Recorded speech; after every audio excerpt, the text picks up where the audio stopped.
So I do want to say that my plan about a month and a half ago was 100% to be doing this with my 14-year-old daughter. We started in the good. Okay, so I'm going to tell you my math history here with this daughter.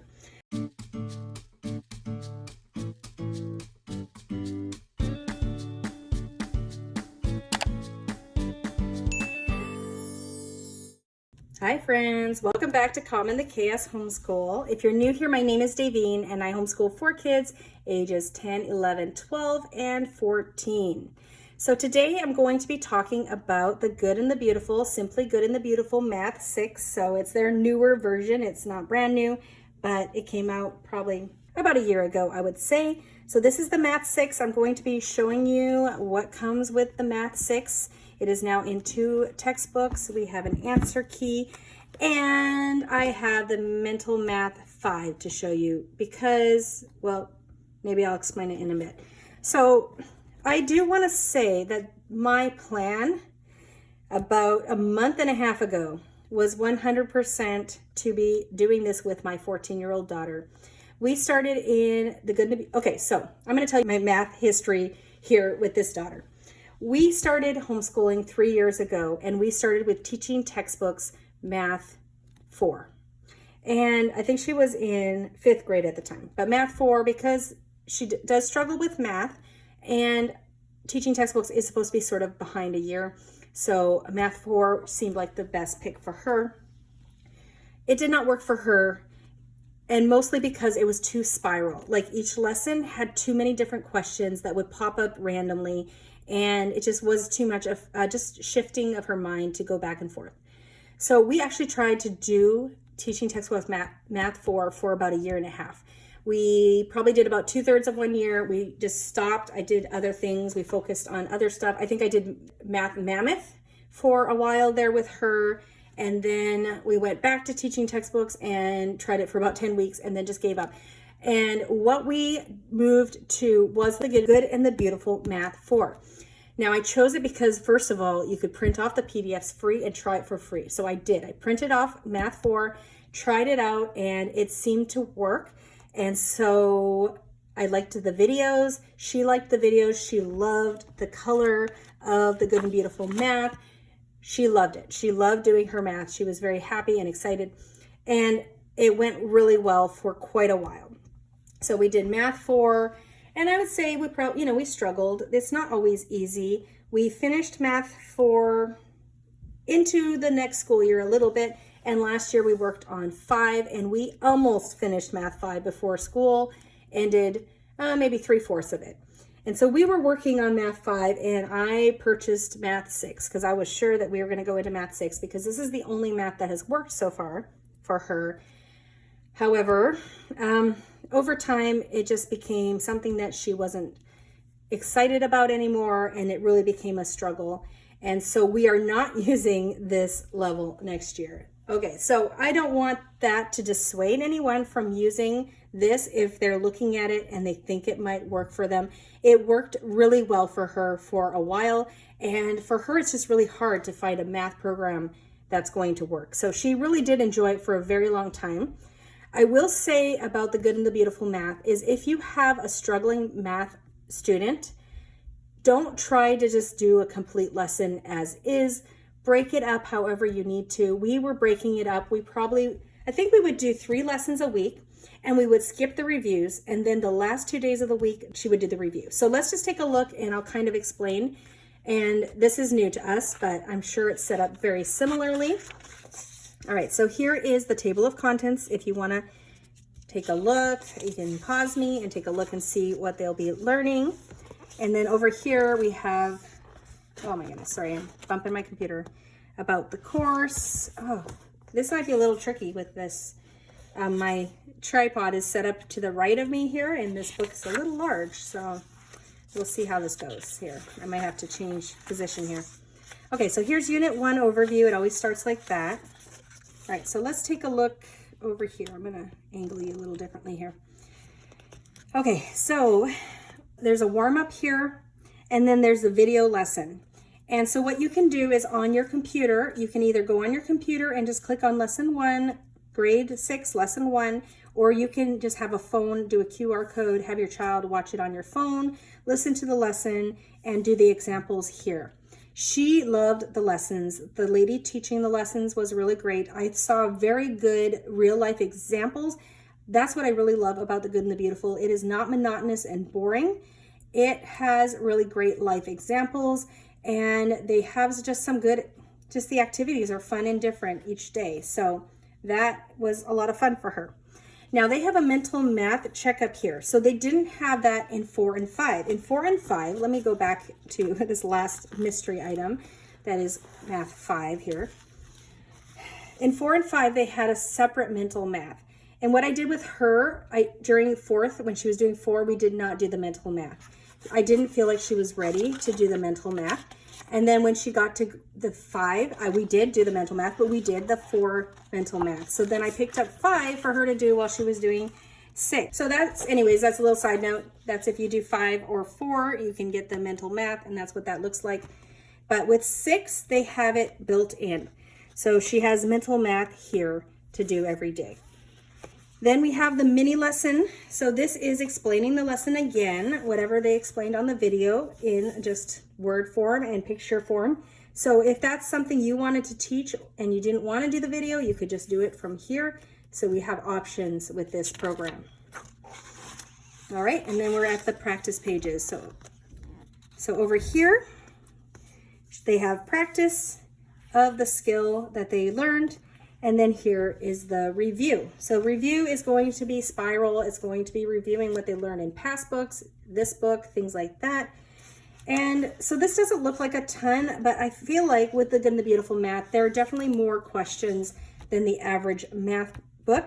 And because they are so interesting and varied, it takes a little more thought to do the questions. So I think it got a little tiring for her brain in doing this math. So that is one of the reasons why we had to switch. All right, so we have prime factorization. So once again, there's a warm up here. I think that's kind of new. I don't know if they do that don't remember that in 5th. They have the video lessons where you do activities along with the teacher, your mental math, talking about the lesson here, and then here's starting the practice questions. So you can see very colorful, different activities, and there's the review. In looking at this, I feel like it looks a little shorter than when she was doing Math 5, just based on what I'm seeing here.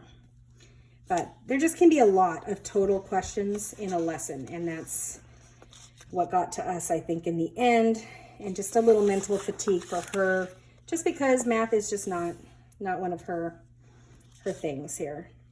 So I'm gonna pull my camera back a little bit so I can do a better flip through here. I apologize for all the shifting. This is kind of where I have to have my camera set up at this point, so you're not gonna be able to see the full pages, but I'm hoping you can get a good idea of what it looks like and the types of problems that your child would be doing if they did this. And I really do feel like the Good and the Beautiful math is more on the advanced side. So I would not feel bad at all about your child if they had to be a level below, and if they're struggling, go 2 or 3 levels. You need to find where they're at. They do have evaluations or assessments on their website, so you know where to place them.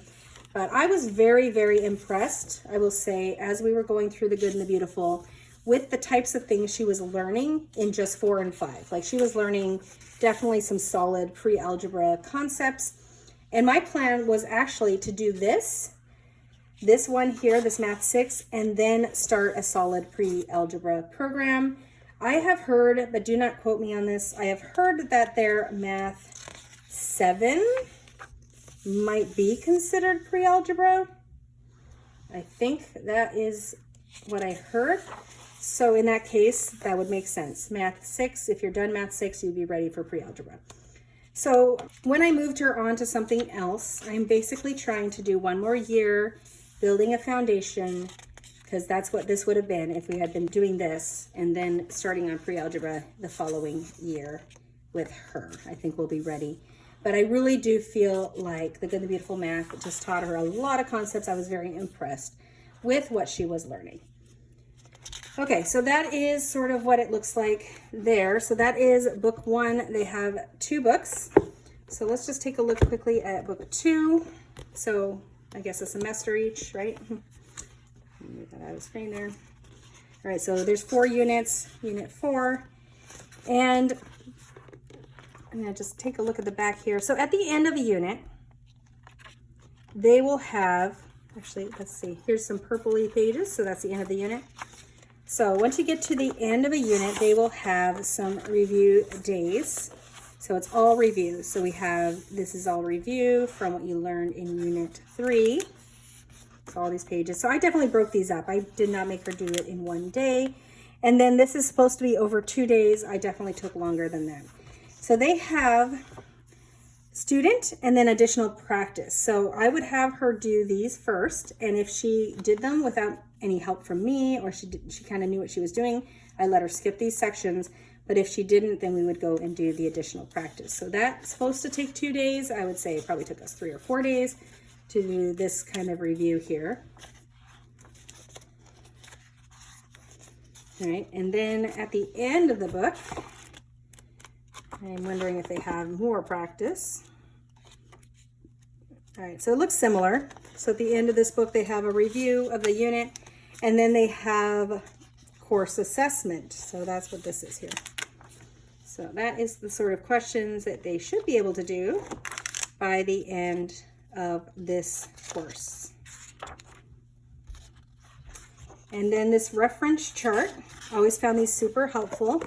In both of the other levels, level 4 and 5, they had a back-to-back reference chart.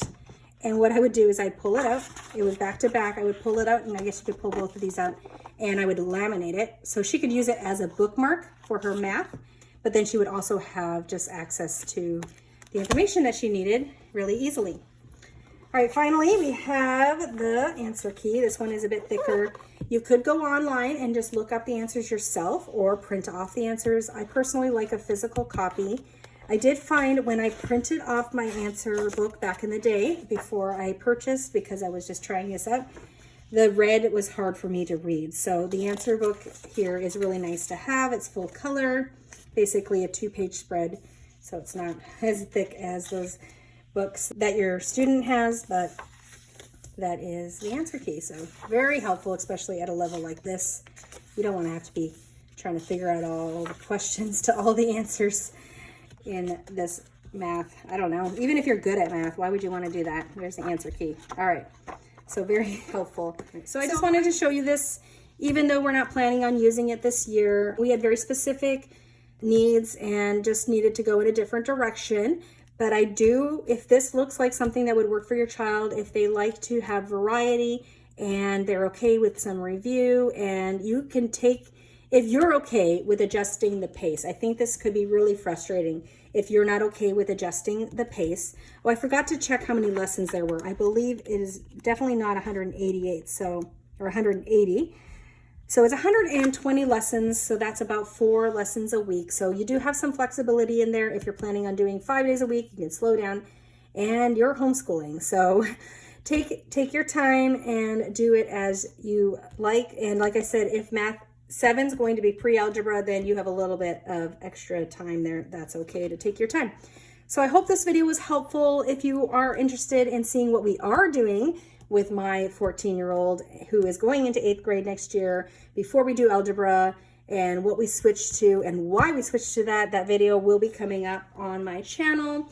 Do like this video if you like videos like this, and come along for our journey. If you would like, subscribe and hit the bell notification so you're notified of future videos. Thanks so much for coming today, and I hope to see you in my next video. Goodbye, everybody.